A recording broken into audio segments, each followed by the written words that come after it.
s'orienter vers où, s'élancer vers quoi. Nous avons tous une énergie, de la force qui nous permet de le mouvement. Mais parfois cette force, nous ne savons pas trop vers quoi ni vers où l'orienter. Alors, réflexe de protestant, on va tirer la Bible. Et dans la Bible, il y a un personnage qui s'appelle Moïse, et qui ne savait plus très bien qui il était et où il en était. Issu du peuple hébreu, mais élevé à l'égyptienne parmi les Égyptiens, ne sachant plus très bien où devait aller sa loyauté. Bref, après une sale affaire, il prend la tangente et part loin de tout ça pour essayer de refaire sa vie. Il part au pays de Madian. Fin de l'histoire ?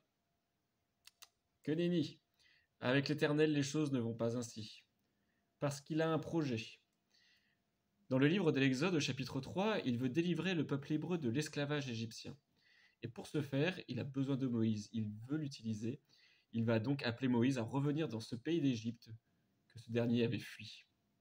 À revenir sur le lieu de ses luttes personnelles pour régler un problème entre deux peuples.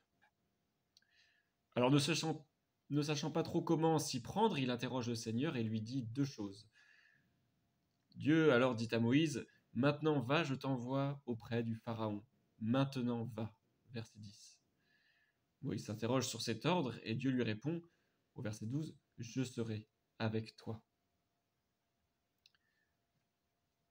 Pour nous, aujourd'hui, accablés par nos propres soucis, nos propres défis au quotidien, on a parfois le sentiment de ne plus savoir vers où, vers quoi développer son élan, son énergie, gaspillage de l'énergie en vain, une impression d'être submergé, perdu.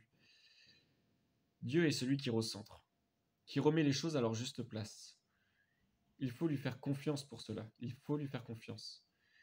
Parfois, c'est difficile, parce que comme pour Moïse, on a l'impression qu'il veut nous jeter dans la gueule du loup, au milieu de la tourmente. Mais même si le défi te semble immense, sache, si c'est là qu'il t'appelle, il faut y aller. Go, go. Dieu nous oriente, il nous donne une direction pour peu que l'on fasse, pour peu qu'on l'écoute, pour peu qu'on l'entende.